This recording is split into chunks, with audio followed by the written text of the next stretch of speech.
함께 은혜 받으실 하나님의 말씀은 구약성경 시편 제19편 1절로 14절의 말씀입니다. 제가 가지고 있는 성경으로 제815면입니다.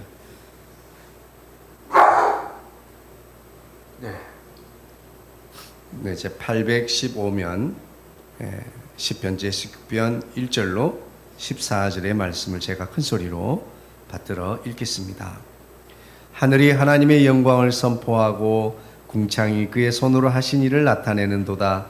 날은 날에게 말하고 밤은 밤에게 지식을 전하니 언어도 없고 말씀도 없으며 들리는 소리도 없으나 그의 소리가 온 땅에 통하고 그의 말씀이 세상 끝까지 이르는도다. 하나님이 해를 위하여 하늘에 장막을 베푸셨도다. 해는 그의 신방에서 나오는 신랑과 같고 그의 길을 달리기 기뻐하는 장사 같아서 하늘이 끝에서 나와서 하늘 저 끝까지 운행하며 그의 열기에서 피할 자가 없도다. 여호와의 율법은 완전하여 영혼을 소성시키며 여호와의 증거는 확실하여 우둔한 자를 지혜롭게 하며 여호와의 교훈은 정직하여 마음을 기쁘게 하고 여호와의 계명은 순결하여 눈을 밝게 하시는도다. 여호와를 경외하는 도는 정결하여 영혼까지 이르고 여호와의 법도 진실하여 다 의로우니 금 곧 많은 순금보다 더 사모할 것이며 꿀과 송이꿀보다 더 달도다. 또 주의 종이 이것으로 경고를 받고 이것을 지킴으로 상이 크니이다. 자기 허물을 능히 깨달을 자 누구리요. 나를 숨은 허물에서 벗어나게 하소서.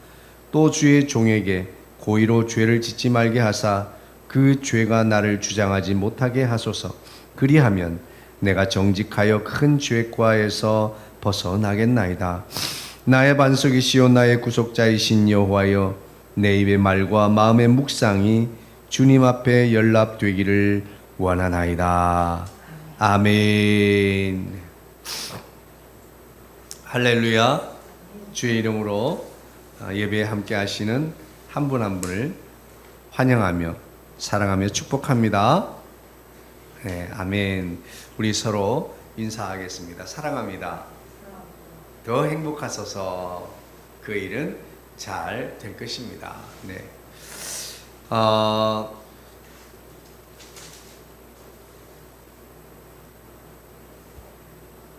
이 세상에서 살아가는 생물, 미생물까지도 상관없이 정말 태양의 영향권 아래 있지 않은 태양과 상관없이 살아가는 생물들이 과연 이 땅에 존재할까라고 생각을 해봅니다.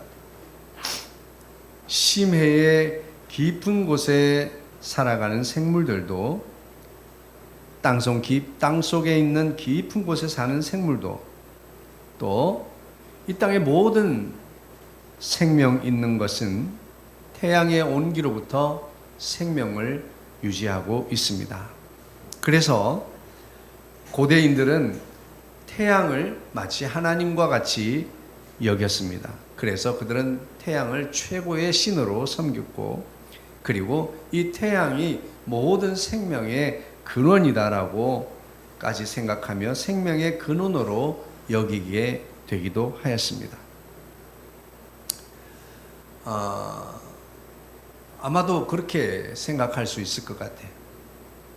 사람도 마찬가지고 이 땅의 생물, 미생물 모든 것들이, 식물조차도 마찬가지죠. 이 땅에 존재하는 모든 것들을 에너지로 바꾸는 그 힘은 바로 태양에서 나오는 줄로 믿습니다. 그래서 우리의 일상에서 내 삶의 주변에서 일어나는 일들이 에너지원으로 바뀌게 하는 것,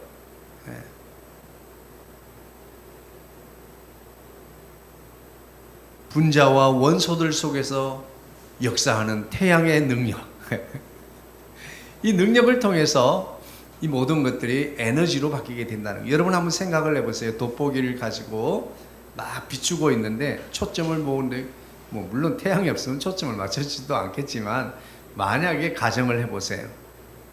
정말 좋은 돋보기를 가지고 초점을 맞추고 거기에 좋은 정성을 기울이지만 정작 태양이 비추이지 않으면 거기에선 아무런 에너지가 작동하지 않습니다. 그러나 태양이 비추일 때 비로소 그 빛의 초점에 맞추었던 그곳의 열 에너지로 바뀌게 되는 것이죠. 그러니 고대의 사람들이 생각할 때 이 태양이 얼마나 위대하고 그리고 신적 능력을 가진 것으로 보이겠습니까? 그래서 태양신을, 이 고대로부터 태양신을 섬기는 그런 이 신앙이 많이 있었습니다. 그리고 그 신들 중에서 태양신을 가장 강력한 신으로 여기기도 했습니다. 그런데 오늘 다윗의 이 시편의 노래 속에서 우리는 참 특이한 점을 발견하게 됩니다. 오늘 이 시편은 다윗이 예배하는 성전에서 하나님 앞에 찬양을 올려드릴 때 사용된 노래입니다. 여러 가지 악기들과 더불어서 함께 찬양하는 거죠. 다윗의 시로서 인도자를 따라 부르는 노래라고 명확하게 설명해 놓고 있어요. 원래 원 성경에는 이 말이 1절이에요. 다윗의 시, 인도자를 따라 부르는 노래가 1절이고, 우리 한국 성경에 하늘이 하나님의, 여기 이것이 1절로 됐는데 원래는 2절이에요. 그래서 우리 한국 성경은 한 절씩 밀려 있는 거예요. 2절이 1절이고 3절이 2절이고 이런 식으로 한 절씩 우리는 부족하게 되어 있는 거죠. 그러니까 15절까지 있는 거죠. 원래는 뭐 그건 크게 중요한 것 같지는 않아요.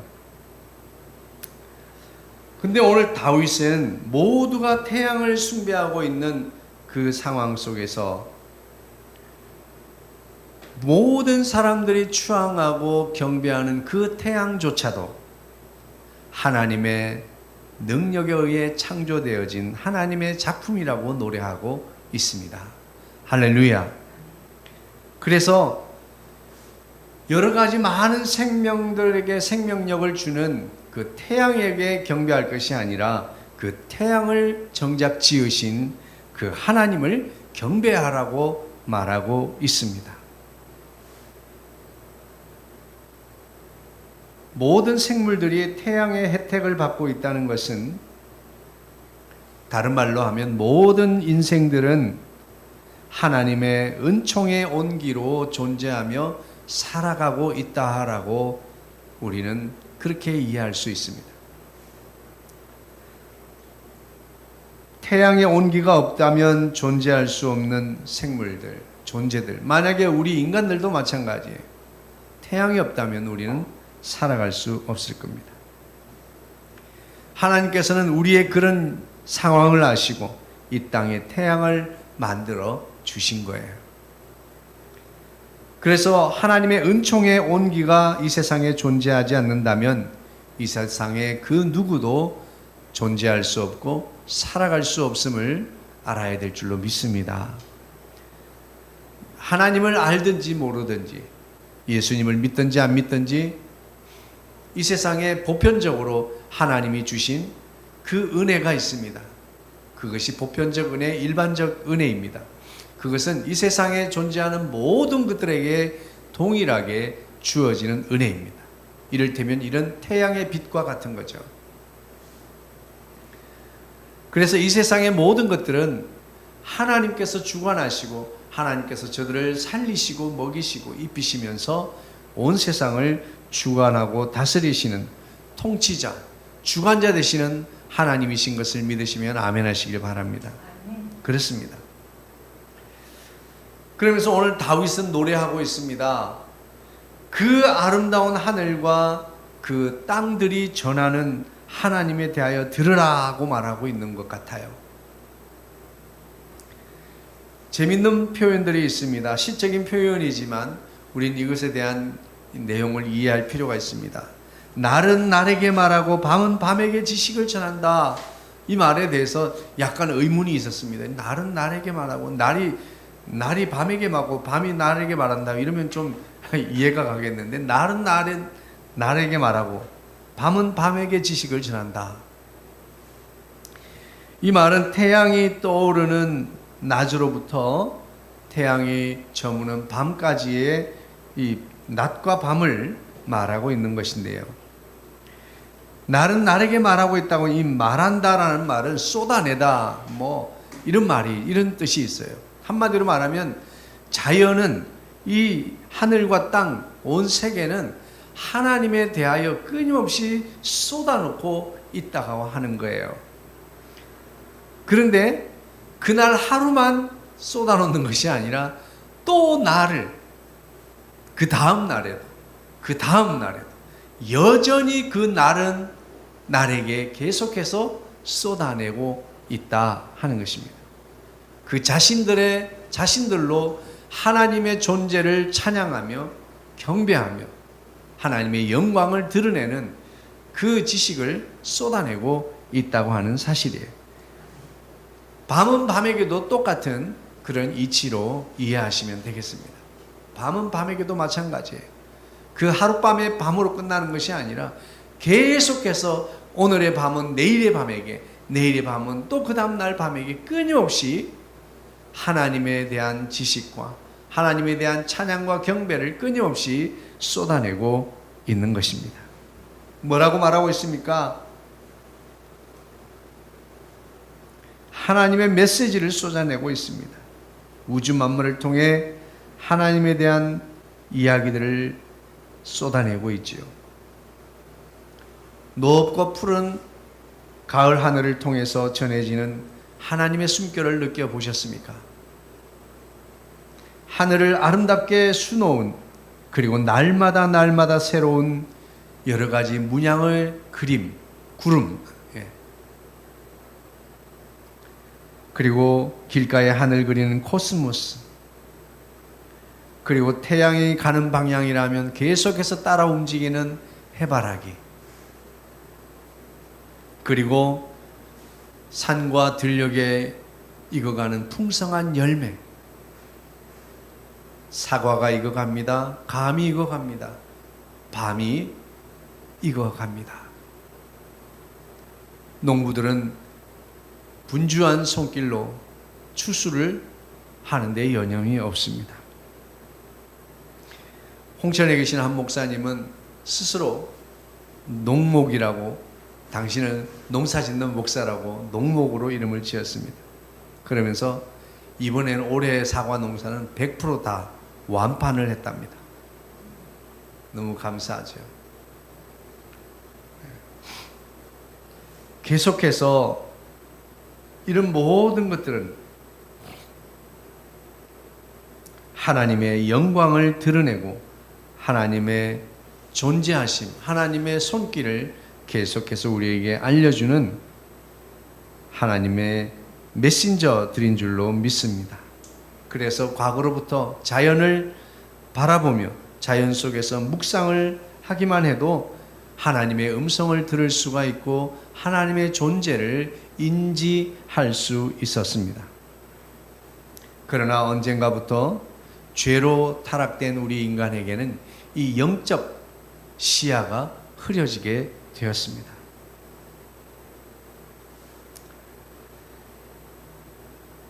하나님께서는 하나님을 알게 하시는 경로로 두 가지의 경로를 주셨습니다. 그것은 바로 자연과 성경이라고 하는 것입니다. 1절과 6절은 잘 아는 대로 하나님의 자연 계시에 대한 찬양입니다. 자연을 통해서 하나님을 알 수 있도록 하는 찬양이에요. 그리고 7절로 14절의 말씀은 하나님의 특별 계시인 율법에 대한 노래입니다. 찬양입니다. 이 계시는 하나님께서 스스로 인간에게 당신을 열어서 알게 하시는, 보여주시는 그 방법이, 나타내시는 방법이 바로 계시라고 하는 것입니다. 오늘 말씀의 제목은 계시입니다. 스스로를 열어서 보게 하시는, 열개자 보게 하는 이 계시. 하나님은 인간에게 두 가지의 방법으로 나타내신다고 소개해 드렸습니다. 첫 번째는 뭐라고 그랬어요? 자연을 통해서. 당신의 손으로 직접 지으신 우주 만물을 통하여 하나님은 당신을 나타내 보이시고 설명해 주고 있습니다. 내가 하나님이야. 이 모든 것들은 내가 지었고 너희들도 내가 지었어 라고 하는 창조주 하나님의 창조주의 손길을 알게 합니다. 그래서 자연의 아름다움을 사랑하는 많은 사람들, 아름다운 자연을 보며 탐복하면서 그 아름다운 자연을 지으신 그 하나님을 찬양하는 것을 우리는 쉽게 볼 수 있습니다.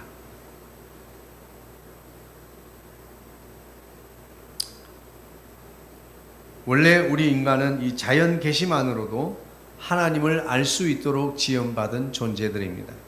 왜냐하면 인간은 만물 중에서 가장 탁월하고 특별한 존재였기 때문에 그렇죠. 그러나 우리 인간의 죄로 인한 타락은 우리의 영적인 시각을 흐리게 했고, 그래서 우리는 영적 시각 장애자로 살아갈 수밖에 없게 된 것입니다. 그래서 우리는 하나님을 볼 수 없고 하나님을 알 수 없게 된 것입니다. 우리는 여전히 육체의 눈을 가지고 온 세계와 자연을 바라보고 있지만 우리는 그 속에서 하나님을 알 수 없고 하나님을 보지 못하고 있다고 하는 사실이에요. 우리 자신을 이 땅에 존재하게 하는 존재의 근원이신 하나님을 알지 못하기 때문에 그분을 섬기지 못하고 경배하지 못하는 것입니다. 이것이 얼마나 엄청난 불행입니까? 하나님을 알지 못해서 섬기지도 못하는 거예요. 예배하지 못하는 겁니다. 오늘 우리 인간의 불행을 극복하기 위하여 우리에게 주신 또 하나의 계시가 있으니 그것을 우리는 일명 특별 계시라 이렇게 말합니다. 하나님 당신 자신을 직접적으로 나타내 보이시는 특별 계시를 우리에게 준비해 주셨습니다. 구약 시대에 택한 사람들에게 말씀을 통해서 당신을 알게 합니다. 그리고 특별히 택한 자들에게 하나님의 현현, 직접 나타나심을 통하여 하나님을 알게 하십니다. 오늘 그 하나님의 특별 계시가 문자로 주어진 것이 바로 율법이요 하나님의 말씀인 것입니다. 구약 시대에 그것을 율법, 토라라고 했고 오늘날 우리가 가지고 있는 신구약 성경을 의미하는 것입니다. 신구약 성경은 하나님의 특별 계시의 완성 작품입니다. 여전히 하나님의 계시가 필요하고 하나님을 더 보여줘야 되고 하나님에 대해서 더 알려줘야 되는 이런 상황이 아니라 미완성이 아닌 완전한 완성품으로서의 특별 계시입니다.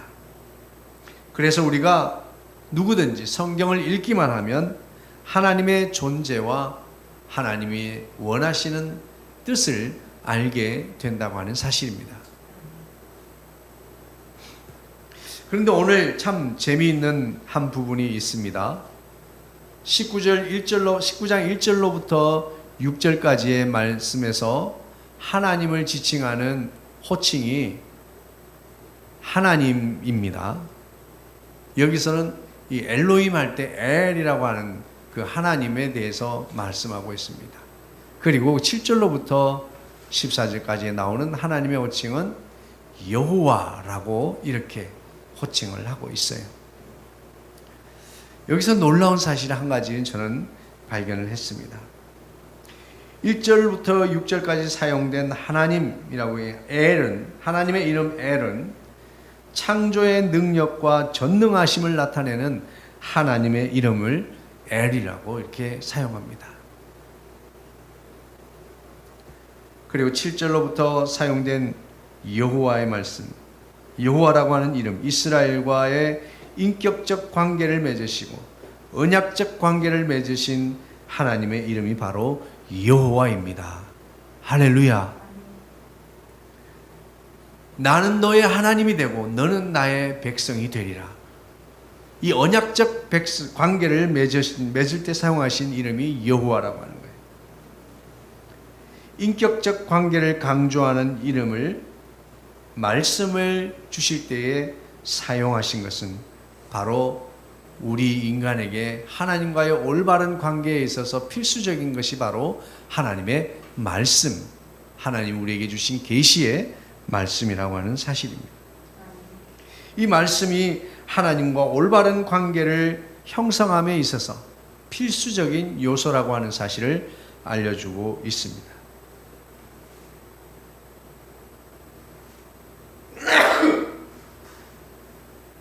자연을 통해서 알게 되는 하나님은 우리로 하여금 경배의 수준에 머물게 합니다.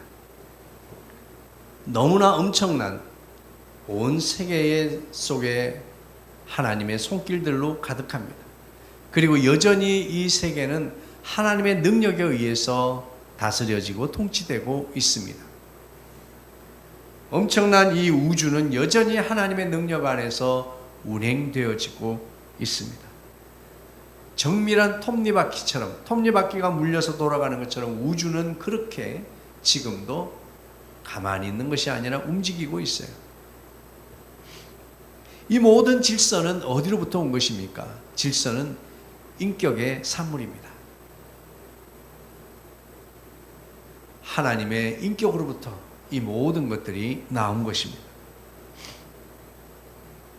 자, 이제 우리는 경배의 차원을 넘어서 인격적 관계의 교제로 나아갈 수 있게 되기를 주의 이름으로 축복합니다. 왜냐하면 우리의 영혼을 소성케 하기 때문입니다. 하나님의 율법은 완전하여 우리의 영혼을 소성케 한다고 말씀하고 있습니다. 할렐루야. 이 소성이란 말이 너무 재미있어요. 거의 탈진하여 죽은 것과 다름없는 상태였던 사람이 활기찬 모습으로 회복되는 것을 소성이라고 그래요. 시들어서 말라버리고 거의 생명력을 찾아볼 수 없었던 그 식물에게서 다시 푸르게 자라고 열매 맺는 이 모습이 바로 소성입니다. 여러분, 우리의 영혼을 소성케 하는 그 힘, 그것은 하나님과의 교제를 통해서 우리는 소성케 되는 줄 믿으시기를 주의 이름으로 축복합니다. 아멘 좀 세게 해주세요. 네, 그렇습니다. 하나님의 율법은 완전하여서 우리의 영혼을 소성케 합니다. 여러분, 타락되어서 하나님을 알지 못하고 정말 소망 없는 삶을 절망 가운데 살아가고 있는 젊은이들이 얼마나 많습니까? 우리 주변에는 미래가 없는 삶을 사는 사람들이 너무나 많습니다. 그들의 영혼은 절망 가운데 죽음으로 그들은 무감각한 상태로 살아가고 있습니다. 그러나 하나님을 만나고 하나님과의 인격적 교제 속에 들어가게 될 때에 그 영혼은 완전히 생명력을 회복하는 소성케 되는 은혜가 있게 될 줄로 믿습니다.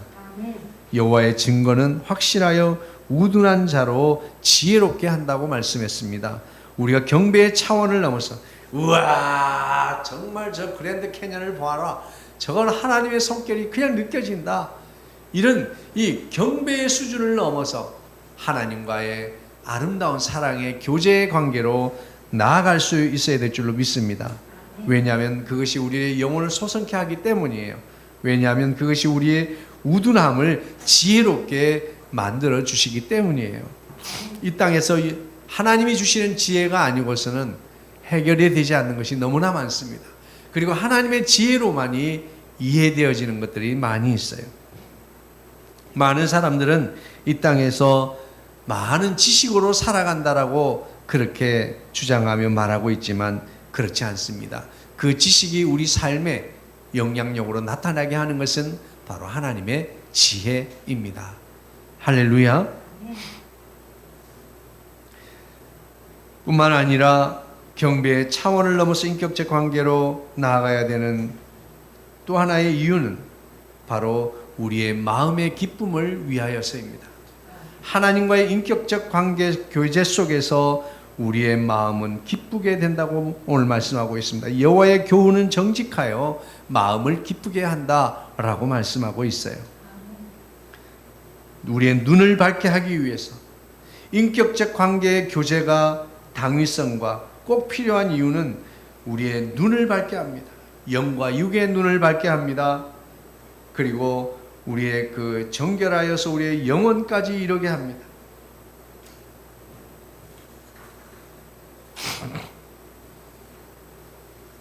그리고 또 하나는 이유는 여호와의 규례는 확실하여 의롭게 하는, 우리를 의롭게 하는 바로 그 능력이 있습니다. 무엇보다도 그래서 이 모든 것들로 미루어 볼 때 여호와의 율법은, 다른 말로 오늘 우리의 말로 말하면 하나님의 말씀은 정금, 순금 99.999999999의 순금, 그것보다 귀하고 그리고 송이꿀보다 더 달다라고 말씀하고 있습니다. 오늘 저와 여러분이 사모해야 될 은혜가 있다면 말씀이 송이꿀보다 더 달게 되는 은혜를 사모하기를 주의 이름으로 축복합니다. 할렐루야.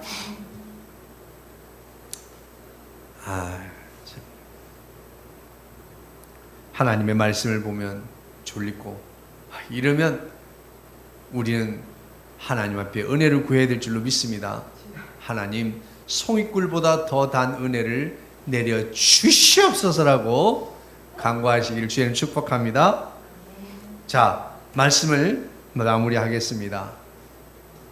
친밀한 교제를 원하시는 하나님을 오늘 이 시간 우리가 알게 되기를 원합니다.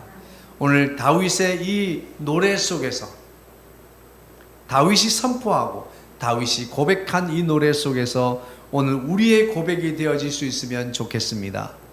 오늘 저와 여러분, 하나님은 거룩한 경배의 대상으로서 경배만 받기를 원하는 것이 아니라 이제는 아버지와 자녀로서의, 하나님의 신적 가족으로서의 한 일원으로서 우리와 친밀한 교제를 원하신다는 거예요.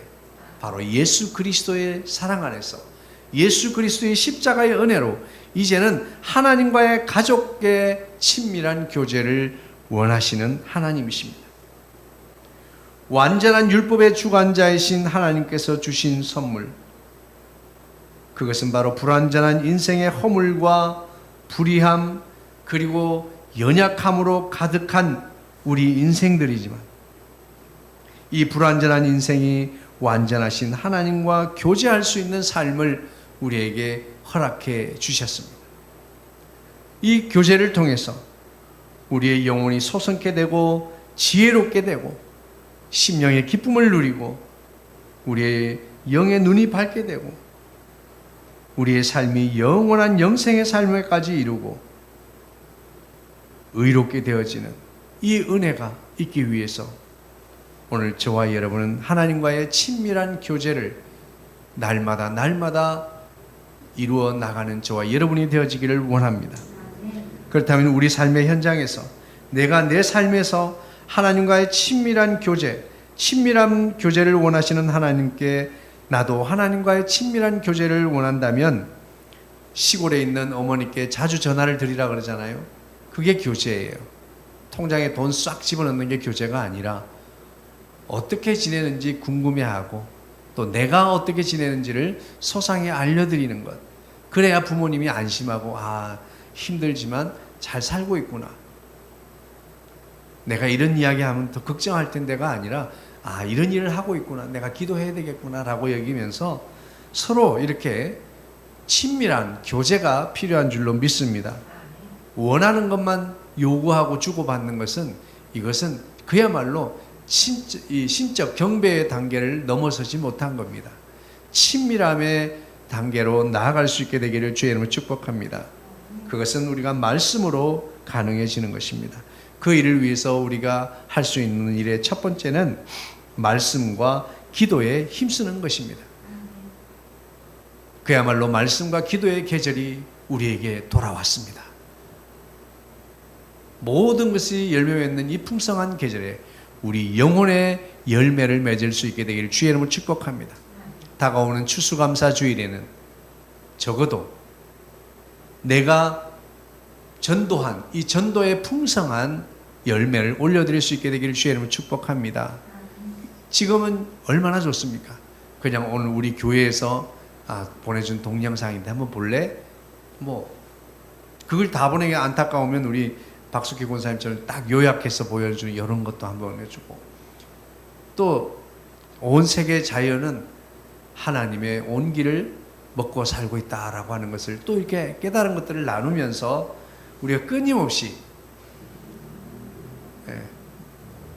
주의 뜻을 순종하고 이루어가기를 힘쓰는 저와 여러분들이 되면 좋겠습니다. 그래서 첫 번째로 하나님과의 친밀한 교제를 위해서는 말씀에 묵상이 있어야 되겠고, 그리고 그 말씀에 응답하시는 기도에 힘쓰는 저와 여러분이 되어지기를 소망합니다. 그래서 우리가 말씀과 기도를 통해서 깨닫게 하시는 성령님의 은혜를 체험할 수 있게 되기를 주의 이름으로 축복합니다. 하나님은 성령님, 오늘도 우리에게 적절한 말씀을 성경을 통해서 우리에게 들려주시고, 또 우리로 하여금 결단하게 하시고, 또 지혜가 부족하고 할 땐 지혜를 주시는 하나님이신 줄로 믿습니다. 두 번째입니다. 나에게 친밀한 교제를 원하시는 하나님, 우리도 하나님과 친밀한 교제를 하기 위해서 우리가 할 수 있는 일 두 번째는, 첫 번째는 말씀과 기도에 힘쓰십시오. 두 번째는 깨닫고 알게 된 그 말씀에 순종하십시오. 말씀에 순종하십시오 라고 하는 것입니다. 오늘 성령님의 은혜를 구하며 기도하고 말씀을 묵상하고 기도할 때에 내 속에 들려주시는 음성이 있습니다. 깨닫게 되는 은혜가 있습니다. 그런데 많은 사람들이 깨달아 알기만 하고 깨달은 것을 순종하여 지키는 단계로 나가지 못합니다. 오늘 11절에 뭐라고 말씀하고 있습니까? 또 주의 종이 이것으로 경고를 받고 이것을 지킴으로 상이 크니이다 라고 말하고 있습니다. 우리가 하나님과의 친밀한 교제를 원한다면 말씀과 기도를 통하여 성령님의 은혜로 깨닫게 된 그것, 내가 알게 된 그것, 하나님에 대하여 그리고 하나님의 뜻에 대하여 알게 된 그것을 우리는 말씀에 순종할 수 있는, 순종하여 지키는 저와 여러분이 되어지기를 주의 이름으로 축복합니다. 대개의 관계는 내 뜻과 달라서 불편할 때가 많아요. 하나님의 말씀은 결코 우리를 편안하게 하지 않습니다. 마음 뭔가 생각하는데 뭘 하기로 결단했는데 내 마음이 너무 편안하면 이건 내 욕심일 가능성이 굉장히 높습니다. 내가 불편하지만 마음이 기쁜 경우, 이게 하나님의 뜻이에요.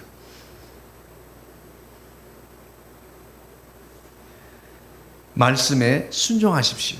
내가 깨닫고 마음의 경고를 삼아서 지킴으로 큰 상을 누리는 저와 여러분이 되기를 원합니다. 마지막입니다. 하나님은 경배의 대상으로서 뿐만 아니라 하나님의 가족으로서 친밀한 교제를 우리에게 원하십니다. 그래서 하나님과의 친밀한 교제를 위하여 우리가 할 수 있는 첫 번째는 말씀과 기도에 힘쓰십시오. 그야말로 기도하고 말씀 있게 참 좋은 이 가을을 마음껏 느껴보십시오. 이 가을에 말씀 묵상과 기도를 통해서 하나님을 더 깊이 아는 은혜가 있기를 원합니다. 그리고 말씀에 순종하십시오. 깨달아지고 알게 되고 그리고 분별하게 된 것들에 대해서 순종하는 저와 여러분 되기를 원합니다. 마지막입니다. 세 번째로 고의로 죄짓지 마십시오. 이것을 고범죄라고 합니다. 알고 짓는 죄.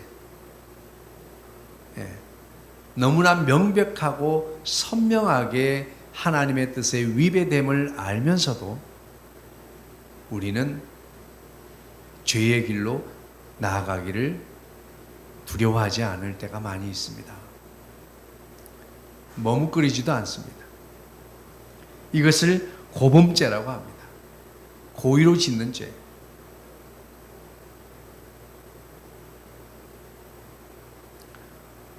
이것은 우리의 정욕이 우리의 삶을 주장할 때에 일어나는 현상입니다. 내 인간적인 자랑과 욕망, 욕심, 이것들이 우리를 이끌어가게 할 때 우리는 고의로 하나님의 말씀에 어긋남을 알면서도 죄를 짓게 되는 것입니다. 오늘 다윗은 이렇게 말하고 있습니다. 그 죄가 나를 주장하지 못하게 하소서. 그렇게 해서 내가 정직하여 그 죄과에서 벗어나게 하소서라고 말씀하고 있습니다. 누가 그렇게 해줍니까? 성령님이 그렇게 우리를 도우십니다. 한 가지의 고범죄는 또 다른 고범죄에 우리의 이 사설이 되어져서 우리를 끊임없이 그 하나님의 뜻을 거역하는 일에 두려움이 없는 용기를 가지게 만듭니다. 여러분, 고의로 죄짓지 마시고 오늘 말씀과 성령의 능력이 저와 여러분의 삶을 주장하도록 내어 맡길 수 있게 되기를 주의 이름으로 축복합니다. 하나님은 우리와의 친밀한 교제를 원하십니다. 그렇다면 우리는 말씀과 기도에 힘써서 하나님의 뜻을 분별하고 그리고 깨달아 알게 된 그 말씀에 순종하게 하시고 그 이로 하나님의 뜻을 알면서도 부족해서 이루지는 못할지언정 고의로 죄짓는 자가 되지 않기를 원합니다. 오늘 이 말씀을 통해서 하나님을 경배하는 수준, 하나님을 섬기는 수준,